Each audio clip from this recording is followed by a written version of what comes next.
మన యౌవన జీవితముల్ శారీరాశకు లోబరచి చెడు మార్గమున పోతిమి, దాని అంతము మరణము. అమూల్య రక్తము ద్వారా రక్షణ పొందిన జనులారా, సర్వశక్తుని ప్రజలారా, పరిశుద్ధులారా, ఆడదము ఘనత మహిమా తులారు, పరిశుద్ధులారా పాడదము.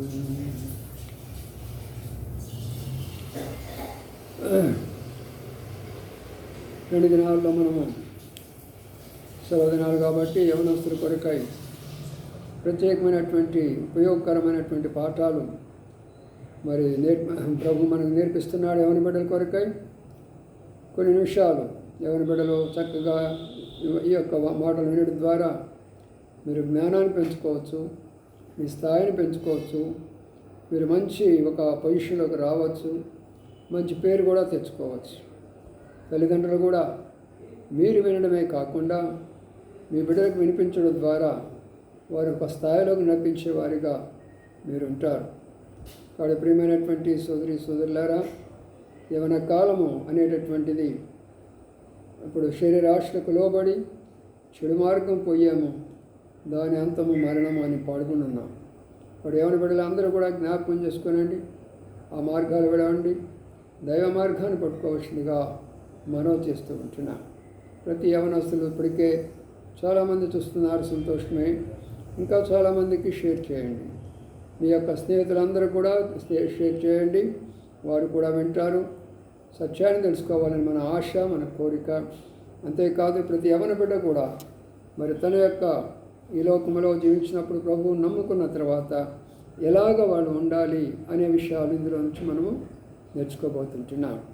తండ్రి, ప్రార్థన చేసుకుందాం. ప్రేంగళ మా పడవ తండ్రి, నమ్మకాన్ని మా దేవానికి వందనాలు స్తోత్రాలు చెల్లించుకుంటున్నాం. ఈ రాత్రి కాల సమయంలో మీ దాసుని జ్ఞాపం చేసుకొని మీరు ఇచ్చిన శక్తిని, కృపను బట్టి మీకు వందనాలు స్తోత్రాలు. దాని తండ్రి మా ప్రభువా, మీ యొక్క పని కొరకు సిద్ధపరిచిన విధానాన్ని బట్టి మీకు వందనాలు స్తోత్రాలు. మళ్ళీ మీ దాసుని జ్ఞాపం చేసుకొని ఈ కొన్ని నిమిషాలు మీరే నా ద్వారా మాట్లాడమని ప్రార్థిస్తూ, మీరే యవన బిడ్డలందరూ వాళ్ళ తల్లిదండ్రులకు ఎంతో క్షేమకరంగా ఉంచమని ప్రార్థిస్తూ, వందనాలు స్తోత్రాలు చెల్లించుకుంటూ దయాలస్తాలకు అప్పచెప్పుకుంటూ, అంధకార శక్తులు మీ నామపడ బంధిస్తూ, మమ్మల్ని తగ్గించుకుంటూ మీ వైపు చూస్తూ, యేసయ్య పరిశుద్ధ నామమున స్తుతించి ప్రార్థించి గణపరిచి వేడుకుంటున్నాము తండ్రి, ఆమేన్. కొంచెం ఫ్యాన్ స్పీడ్ పెట్టుకోవా. రండి మన యొక్క పాఠం కొరకు వెళదాము. ఆది కాండములో మనము యోసేపు ఎందుకు ఫలించాడో, ఆయన ఫలించడానికి కలిగిన కారణాలేంటో, ఆయన విస్తరించడానికి కలిగిన కారణాలేంటో, ఒక సామాన్యమైన యవనస్తుడు ఒక ప్రధానమంత్రి అవడానికి కారణం ఏంటో అనేక విషయాలు మనము ఈ దినాల్లో ధ్యానిస్తుంటున్నాం కదా.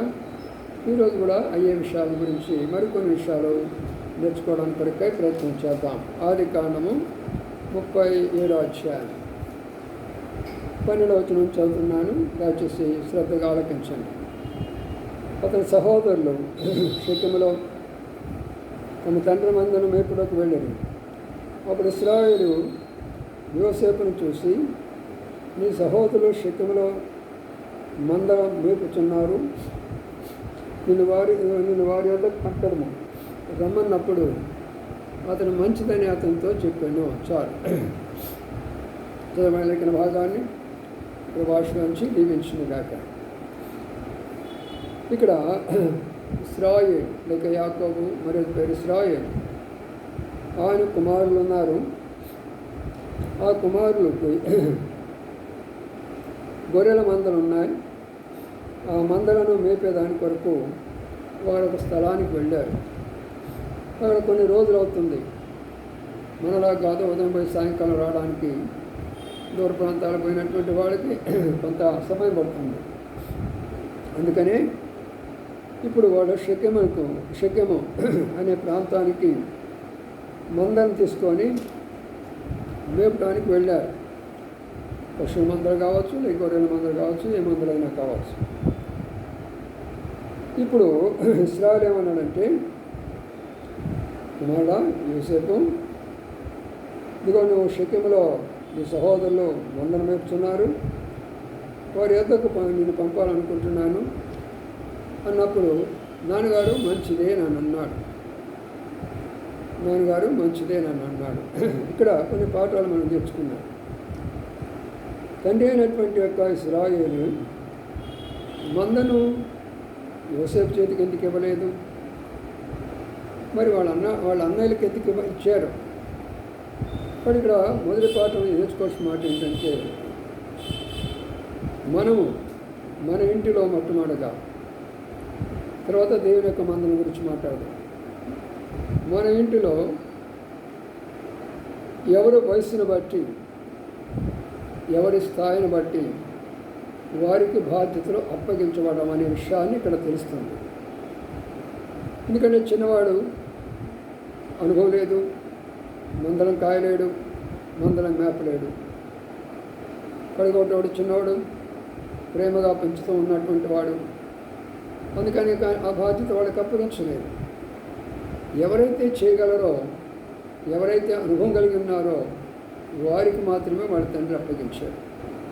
మా ప్రియమైన తండ్రులారా, లేక తల్లులారా, ప్రభునామ పేరిట బ్రతిమలాడి చెప్తూ ఉంటున్నా, మన కుటుంబంలో ఉన్నటువంటి బిడ్డలను వారు ఏ పని చేయగలరు, వారిని ఎక్కడ పంపించాలా, వారికి ఏ బాధ్యతలు అప్పగించాలా అనేటటువంటిది మొదటిగా మనం నేర్చుకోవాల్సినటువంటి యొక్క పాఠం.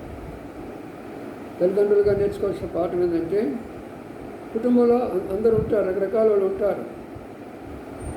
అయితే ఎవరికి ఏ పని అప్పగించాలో, ఎవరికి ఏ బాధ్యత అప్పగించాలో అది సరైనటువంటి విధానము అనే విషయాన్ని మనం జ్ఞాపకం చేసుకోవాలి.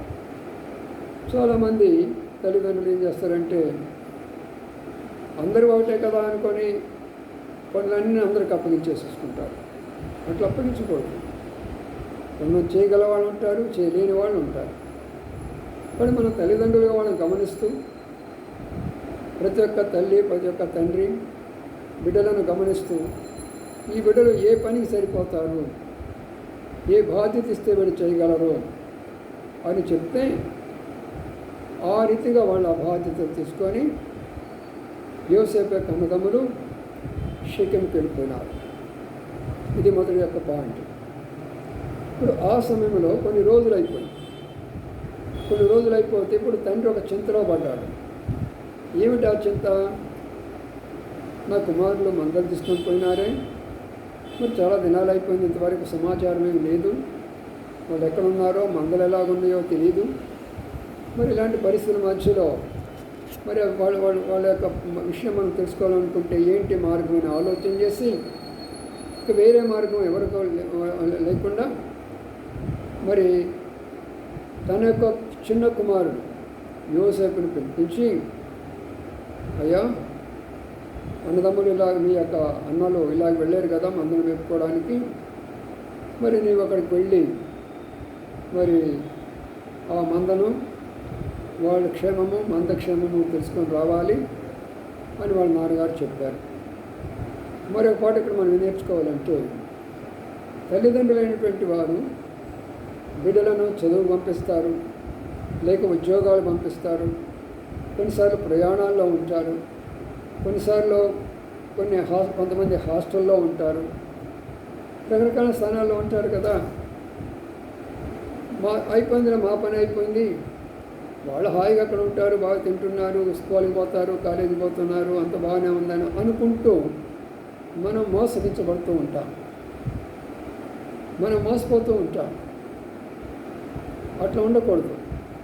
మనం అప్పగించిన పని ఎలాగా ఉన్నది, చదువు కొరకై మన బిడ్డలు పంపించేమా, వారు ఎలాగా చదువుకుంటున్నారు, హాస్టల్లో బిడ్డలు ఉన్నారా, వాళ్ళు ఎలాగా ఉన్నారు, లేకపోతే వాళ్ళు ఉద్యోగంలో ఉన్నారా, వాళ్ళు ఎలాగున్నారు, వాళ్ళకి క్షేమం ఏంటి, వారి ఆరోగ్య పరిస్థితి ఏంటి, వారు ఎలాంటి వారితో స్నేహాలు చేస్తున్నారు, వారి యొక్క అలవాట్లు ఏమిటి, అక్కడ వారి భోజన పానాదులు ఏమిటి, వారి తోడు నీడ ఎవరున్నారు అక్కడ, ఈ క్షేమ సమాచారాలన్నీ తెలుసుకోవాల్సిన బాధ్యత ప్రతి తల్లికి తండ్రికి ఉంటుంది. అయితే నేటి తల్లిదండ్రులు ఎలాంటి అయిపోయినారు, మా అబ్బాయి ఎక్కడున్నాడు, మా అమ్మాయి ఎక్కడున్నది, ఏం ఇబ్బంది లేదు, వాళ్ళు బాగా చదువుకుంటారు, బాగా ఉద్యోగాలు చేసుకుంటారు, బాగా డబ్బు సంపాదించుకుంటారు, లేక బాగా పనులు చేసుకుంటారు, బాగా మంచి మార్కులు తెచ్చుకుంటారు, అమెరికాలో ఉన్నారు, ఇంగ్లాండ్లో ఉన్నారు, ఆస్ట్రేలియా ఉన్నాడు, కెనడాలో ఉన్నాడు. ఏమైనా తల్లిదండ్రులారా, అది సరైనటువంటి విధానం కాదు. జాగ్రత్తగా ఆలోచించండి దేవుని యొక్క వాక్యం. చాలా మంచి శ్రేష్టమైనటువంటి తలంపు దేవుడు మనకి దినాల్లో వస్తుంటున్నాడు. అందుకని ఏమంటున్నాడు అక్కడ, చిన్న కుమారుని పిలిపించాడు, అయ్యా నువ్వు వెళతావా అంటే, మంచిది నాన్నగారు అని అన్నాడు. ఇప్పుడు 3వ పాఠాన్ని మనం ఇక్కడ ఏం నేర్చుకుంటున్నామంటే, మరి అక్కడ తన విధేయత, యోసేపు విధేయత కలిగిన వాడుగా కనబడుతుంటున్నాడు. తను ఒక మాట అనొచ్చు, అదేంటి నాన్నగారు, నీకు తెలుసు కదా నేనంటే వాళ్ళు ఎంత ద్వేషిస్తున్నారో, అసూయ ఉన్నదో, పగ ఉన్నదో, నేనంటే వాళ్ళకి ఎంత కోపం ఉన్నదో నీకు తెలుసు కదా, ఎందుకయ్యా నన్ను అక్కడ పంపిస్తావు కావాలని, వాళ్ళ చేత కొట్టించడానిక, లేక వాళ్ళ చేత నన్ను బాధ పెట్టడానిక అనొచ్చు. అని అన్నాడా? అనలా. కానీ ఎవరి బిడ్డలారా, మీరు నేర్చుకోవాల్సినటువంటి పాఠం ఏంటంటే, అక్కడ తల్లిదండ్రులకు చెప్పినటువంటి పాఠము, ఇక్కడ బిడ్డలకు చెప్పినటువంటి యొక్క పాఠం. ఇక్కడ బిడ్డ ఎలాగా ఉన్నారంటే, వాళ్ళ నాన్నగారు ఏ పని అప్పగించారో, అది అనుకూలమైన ప్రతికూలమైన, అది ఈజీగా ఉన్నా, కష్టంగా ఉన్నా, బాధగా ఉన్నా, ఇబ్బందిగా ఉన్నా, ఇరుకుగా ఉన్నా, అక్కడ మేలున్నా కీడున్నా, ఏది ఉన్నా కూడా తండ్రి ఏదైతే అప్పగించాడో ఆ పనిని నమ్మకంగా, మంచిది నాన్నగారు నేను వెళ్తాను అంటున్నాడు.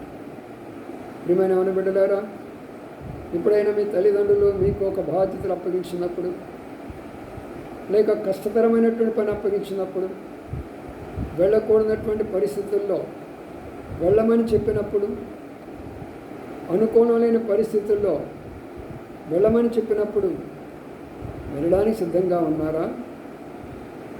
లేక నవల కాదు డాడీ నేను పోలేను, మమ్మీ నేను పోలేను, నవల కాదు ఆ పని చేయడానికి అంటున్నారా?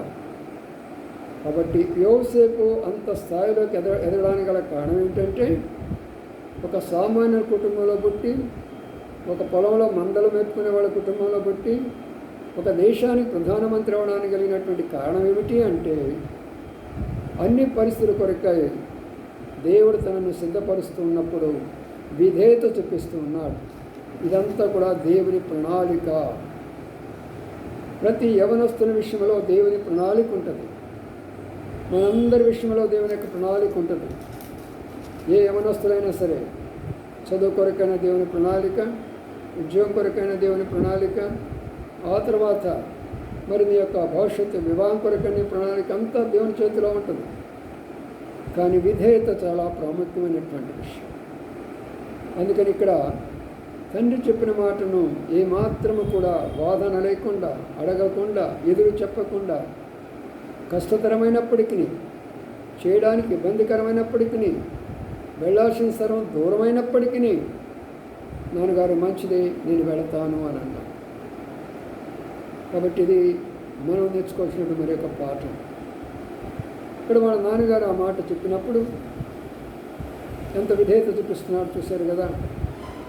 ఇప్పుడు వాళ్ళ నాన్నగారు కూడా ఆలోచించేయాలా, ఏమైనా ఆలోచన చేసి ఉండొచ్చు, నేను ఇక్కడ పంపిస్తున్నానే అక్కడ ఏం జరుగుతుందా అని ఆలోచన చేయకుండానే ఉంటాడా? ఆలోచన చేస్తాడు తప్పనిసరిగా. ఆయనేమి తక్కువ ఆలోచన కలిగిన వాడు కాదు. యాకోబు చాలా తెలివిగలవాడు, దేవునితోనే పోరాడినటువంటి వాడు, దేవుని ద్వారా ఆశీర్వదించబడినటువంటి వాడు, యాకోబు ఇశ్రాయేలుగా మార్చబడినటువంటి వాడు. అందుకని ఇప్పుడు ఆయన అన్ని ఆలోచనలతోనే ఒక ఉద్దేశంతోనే అక్కడ పంపిస్తున్నాడు. తండ్రి కొన్నిసార్లు పరీక్షిస్తాడు బిడ్డలను. నాకు విధేయత చూపిస్తారా లేదా, నేను చెప్పిన మాట వింటారా లేదా, లేక దీనికి ఏమైనా వాదాలు పెట్టుకుంటారా, లేక దీంతో ఏమైనా వివాదాలు పెట్టుకుంటారా, లేక ఏమైనా సాకులు చెప్తారా. ఇలాంటివన్నీ కూడా తండ్రి గమనిస్తూనే వస్తారు. ప్రియమైనటువంటి బిడ్డలారా, వింటున్నారు కదా. కాబట్టి మీరు తల్లిదండ్రులు ఏ బాధ్యత ఏదైనా మీకు అప్పగించారు, అది చదువు కొరకైనా, ఉద్యోగం కొరకైనా, లేక మార్కెట్ పనికి కొరకైనా, లేక ఇంటి యొక్క పనికి ఏదైనా ఉన్నా కూడా, లేక ఇంటిలో పనులైనా కూడా, లేక బయటలో ఏదైనా పనులు ఉన్నా కూడా, లేక బంధువుల దగ్గరికి వెళ్ళాల్సి వచ్చిన ప్రయాణం కొరకైనా సరే, ఏదైనా సరే వారు అప్పగించింది కానీ మీరు చేశారంటే దేవుని యొక్క మరి ఒక ఆశీర్వాదాన్ని సంపాదించుకున్నట్టే. ఇక్కడ మనం గమనించినట్లయితే అక్కడ మనం చూద్దాము ఏం జరుగుతుందని. ఇక్కడ మనం గమనిస్తే తండ్రి ఒక మాట చెప్తున్నాడు. ఏమని చెప్తున్నాడు? 14వ వచనంలో, అప్పుడు అతను నీ వెళ్ళి నీ సహోదరుల క్షేమమును మందక్షేమం తెలుసుకొని నాకు వర్తమానం తెమ్మని అతనితో చెప్పి హెబ్రోన్ లోయలో నుండి అతను పంపాను. అతను షెకెమునకు వచ్చాను. చూసారా? ఇప్పుడు ఏమంటున్నాడంటే 2 విషయాలు చెప్తుంటున్నాడు. ఒక విషయం ఏం చెప్తున్నాడంటే, ముందు మీ సహోదరులు ఎలాగున్నారో చూడండి, వాళ్ళ క్షేమం కనుక్కో. రెండవది మందక్షేమం కూడా కనుక్కోవాల్సిందే. మంద కూడా మందే కదా. కాబట్టి ఇక్కడ మరొక పాఠాన్ని మనం ఏం నేర్చుకోవాలి అంటే, కేవలము మన యొక్క సహోదరులను లేక సహోదరులను, మన ఇంటి అక్క చెల్లెలను, అన్నదమ్ముల యొక్క క్షేమమే కాదు, కానీ మందనగా మన యొక్క బంధువులు, మన మిత్రులు, మనతో ఉన్నటువంటి ఇరుగు పొరుగువారు, ఇవన్నీ కూడా మనకు మందల లెక్కే. వాళ్ళ క్షేమం కూడా తెలుసుకోమని చెప్తుంటున్నాడు. కాబట్టి మనము కేవలము స్వార్థం కొరకైతే అన్నదమ్ముల క్షేమమే అడగమని చెప్పేవాడు, కానీ మంద యొక్క క్షేమం కూడా అవసరం. అన్నదమ్ముల యొక్క క్షేమం అంటే వారు ఆరోగ్యంగా ఉన్నారా, వారికి ఆహారం ఉన్నదా, మరి వాళ్ళు ఎలాగ ఉన్నారు, వారికి మంచి నిద్ర ఉన్నదా, జాగ్రత్తగా మందరాన్ని కాపాడుతున్నారా, మంద హాయిగా ఆహారం కావాల్సిన పచ్చిక దొరుకుతున్నదా లేదా, ఎలాగున్నది, మంద చెదిరిపోయినదా, ఇలాంటి విషయాలన్నీ కూడా ఏమని చెప్తున్నాడు? నువ్వు మందక్షేమం కనుక్కో రావాలి అని, నాకు వర్తమానం తీసుకొని రా అని పంపిస్తున్నాను. నా ప్రియమైనటువంటి సోదరులారా, ఇక్కడ చూడండి. ఇప్పుడు వర్తమానం కావాలంటే ఫోన్ పెడతాం, హలో అంటే అమెరికా ఉన్న వాళ్ళు హలో అంటారు. కొన్ని సంవత్సరాల క్రిందట మరి టెలిఫోన్లో హలో అంటే ఇండియా లెవెల్లోనే హలో అంటూ ఉంటారు. అంతకుముందు కొంతమంది ఉత్తరాలు రాస్తే ఒక రోజు రాత్రి 2-3 రోజుల తర్వాత ఉత్తరం అందేటటువంటిది. అయితే యోసేపు కాలంలో ఏ ఉత్తరాలు లేవు, ఏ ఫోన్లు లేవు, ఎలాంటివి లేవు. ఒక వర్తమానం రావాలన్నా, ఒక వర్తమానం అందించాలన్నా సరే ప్రత్యేకంగా వారే అక్కడ బయలుదేరి వెళ్ళాలా, వారే తిరిగి తీసుకొని రావాల్సిందే. వార్తాహరులు అంటారు వీళ్ళు. వార్తాహరులు అనగా వార్తను అందించేటువంటి వారు, అనగా పోస్ట్ మ్యాన్ లాంటి వారు అన్నమాట.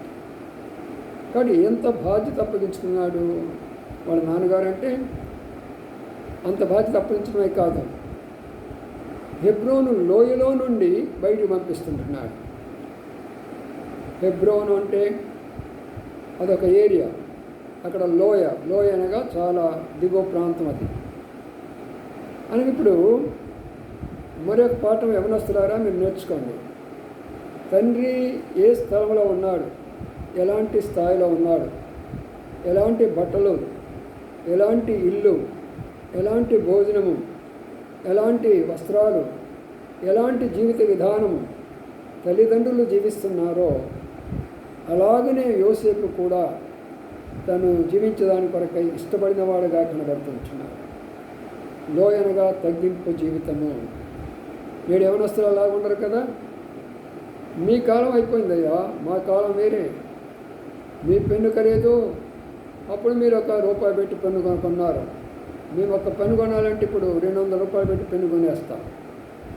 మీ కాలం అయిపోయింది. ఆనాడు షర్ట్ వేసుకోవాలనుకుంటే మీరు ఒక 10 రూపాయలు పెట్టేస్తే షర్ట్ కొనుక్కున్నారు మీరు. ఈనాడు 500 రూపాయలు పెడితే నేను షర్ట్ వేసుకుంటా, 1000 రూపాయలు పెడితే నేను ప్యాంట్ వేసుకుంటా. మీ కాలం దాటిపోయింది. ఆనాడు మీరు పెట్టేటటువంటి వాచ్లు 150 రూపాయలు, ఇప్పుడు మేము పెట్టుకునేటటువంటి వాచ్లు 5,000 రూపాయలు, 10,000 రూపాయలు. దేవుని బిడ్డలారా, హెబ్రోను లోయ అంటే తగ్గింపు యొక్క జీవితము. తల్లిదండ్రులు ఎలాగా ఏ లోయలో ఉంటూ వచ్చారో అలాంటి జీవిత విధానంలో ప్రతి యవనస్తులు మీరు ఏమి చదువుకుంటున్నారో, ఏ ఉద్యోగాలు చేసుకుంటున్నారో, మరి ఎక్కడ ఉన్నారో, ఏ హాస్టల్లో ఉన్నారో, ఏ కాలేజీలో ఉన్నారో, వింటున్నారో, బయట ఉన్నారో, ఎక్కడ ఉన్నారో నాకు తెలియటం లేదు. కానీ ఈ మాటల ద్వారా మీరు బలపడవాలని నేను మీతో హెచ్చరిస్తుంటున్నాను. ఇవన్నీ కూడా ఒకవైపున దేవుడు నాకు వాక్యం ద్వారా బయలుపరుస్తూ వచ్చాడు. కానీ ఒక కాలేజీ లెక్చరర్గా అనేక మంది యవనస్తులు వారి యొక్క జీవిత విధానాన్ని నేను చూశాను కాబట్టి అనుభవపూర్వకం కూడా నేను చెప్తూ ఉంటున్నాను. చాలామంది యవనస్తులు ఈ దినాల్లో తల్లిదండ్రుల మాట వినరు, వారికి లోబడరు. వారికి కావాల్సినటువంటి డబ్బు వారికి తండ్రి ఎంత కష్టపడైనా సరే ఇవ్వాల్సిందే, లోన్లు పెట్టి అయినా ఇవ్వాల్సిందే, అనేకమైన ఇబ్బందులు పడైన వాళ్ళ కోరికలు తీర్చాల్సిందే. అది మంచి పద్ధతులు కాదు. కాబట్టి ఈ పాఠాలన్నీ కూడా చాలా శ్రేష్టమైనటువంటి పాటలు. చివరికి ఒక మాట చెప్తున్నాను, హెబ్రోన్ అనగా సహవాసం. ఈ సహవాసంలో ఉన్నటువంటి సహోదరులు కూడా ఒక సహోదరుడి కొరకై ఒక సహోదరి సమాచారం తెలుసుకోనండి. ఆ మందిరంలో ఏం జరుగుతుందో, ఈ మందిరంలో ఏం జరుగుతున్నదో, వారి ఆత్మీయత ఎలాగుంది, వీరి ఆత్మీయత ఎలాగున్నది, ఆ సంఘంలో ఏం జరుగుతున్నదో, ఈ సంఘంలో ఏం జరుగుతున్నదో, ఎవరు కష్టంలో ఉన్నారో, ఎవరు బాధలో ఉన్నారో. కాబట్టి ఎవరు చిన్న చిన్న మందలుగా ఉన్నవి, ఎవరు పెద్ద పెద్ద మందలుగా ఉన్నవి, ఒకరి సమాచారం ఒకరు తెలుసుకోవడం చాలా ప్రాముఖ్యమైనటువంటి విషయం. మన పరతండ్రి, పరలోకపు తండ్రి మనను అందుకొరకే ఉంచాడు. తోటి సహోదరులను అనగా మన తోటి దైవ సేవకులను, వారి మందలను అనగా వారి సంఘాలను, వారి క్షేమం కొరకు మనం ప్రార్థన చేయాలా, వారి క్షేమ సమాచారం మనం అడుగుతూ ఉండాలా, వాళ్ళ పరిచర్యలు జరుగుతుందో అడుగుతూ ఉండాలా. మనం చేయవలసిన సహాయము ప్రార్థన ద్వారా కానీ, ఆర్థికంగా కానీ, మాటల ద్వారా కానీ ఎలాగ వాళ్ళకి మనం సపోర్ట్ చేయగలమో అలాగా చేయవలసిందిగా మనం చేస్తుంటున్నాం. ఇక్కడికి ఈ రోజున వర్తమానం ఆఫ్ చేస్తుంటున్నాం. ఇంకా ముందు చాలా విషయాలు నేర్చుకోవాలి కదా. మరి మీకు సెలవులు అయిపోయినంత దాకా చెప్తూనే ఉంటాను. మీరు కాలేజీ ఓపెన్ అయినంత వరకు రోజు ఒక 15-20 నిమిషాలు చెప్తూనే ఉంటాను. ఈ చిన్న చిన్న విషయాలే కాబట్టి చక్కగా వినండి, చక్కగా అర్థం చేసుకోనండి, మీరు అనుసరించండి. యోసేపులో ఉన్నతమైన స్థానానికి వెళ్తారు. ప్రార్థన చేసుకుందాం. ప్రేమల మా పరలోక తండ్రి, నమ్మకమైన మా దేవా, నీ వందనాలు స్తోత్రాలు చెల్లించుకుంటున్నాం. ఈ రాత్రి కాల సమయంలో మీ ఘనమైన నామాన్ని బట్టి మీకు వందనాలు స్తోత్రాలు. యోసేపు జీవితం ద్వారా అనేక మంది యవనస్తులతో మాట్లాడుతున్నారు, అనేక మంది యవనస్తులు కూడా చూడగలుగుతున్నారు. ఇంకా ప్రభా, తల్లిదండ్రులుగా మేము నేర్చుకోవాల్సిన పాఠాలు, యవన బిడ్డలుగా వారు నేర్చుకోవాల్సిన పాఠాలు నేర్చుకొని ఆత్మీయంగా మేము ఎదుగుతూ బలపడుతూ స్థిరపడేదానికి సహాయం చేయమని వేడుకుంటూ విధాలాస్తాలకు అప్పచెప్పుకుంటూ మరి సంఘంలో ఉన్న యవన బిడ్డలందరూ జ్ఞాపం చేసుకోనండి. ఈ వాక్యం వింటున్న ప్రతి యవన బిడ్డను దీవించి ఆశీర్వదించవలసిందిగా ప్రార్థన చేస్తాం. ప్రతి యవన బిడ్డకు మంచి ఆరోగ్యము, జ్ఞానం దయచేయమని, వినయ విధేయతను దయచేయమని, తల్లిదండ్రులకు లోబడి ద్వారా గొప్ప వచ్చే ఆశీర్వాదాలు వారు తెలుసుకుంటూ సహాయం చేయమని ప్రార్థన చేస్తూ బిడ్డలందరూ మీ చేతికి అప్పచెప్పుకుంటూ రేపటి పాఠం కొరకు మనం సిద్ధపరచమని యేసే పరిశుద్ధ నామమున స్తుతించి ప్రార్థించి గణపరిచి పెడుచున్నాము తండ్రి. ఓమే. ప్రోచితమైతే రేపటి పాఠం కొరకు మనం సిద్ధపడదాము.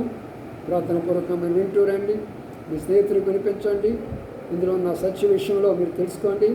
మీకు ఏదైనా అనుమానము, సందేహము, డౌట్స్ ఏదైనా ఉంటే కింద కామెంట్స్లో ఉన్నాయి. మీ ప్రతి ఒక్క డౌట్ రాయొచ్చు, ప్రశ్న రూపంగా రాయవచ్చు, అనుమాన రూపంగా. ఏదైతే నువ్వు పరలోకాన్ని గురించి కానీ, అగ్నిగుండాన్ని గురించి కానీ, మారువంశం గురించి కానీ, దేనిని గురించి నువ్వు అడగాలనుకుంటున్నావో ఏమీ భయం లేకుండా కింద కామెంట్లో రాయండి, వాడికి మీకు జవాబు ఇస్తాము. ఎందుకంటే ఎవరి బిడ్డలు కాబట్టి మీకు అనేకమైన ప్రశ్నలు ఉంటాయి. ఆ ప్రశ్నకు జవాబు ఇచ్చే బాధ్యత మాది. కాబట్టి మీరు ఎవరు రాయండి, మరి తప్పనిసరిగా జవాబు ఇస్తాం. అందరి ప్రైజ్లో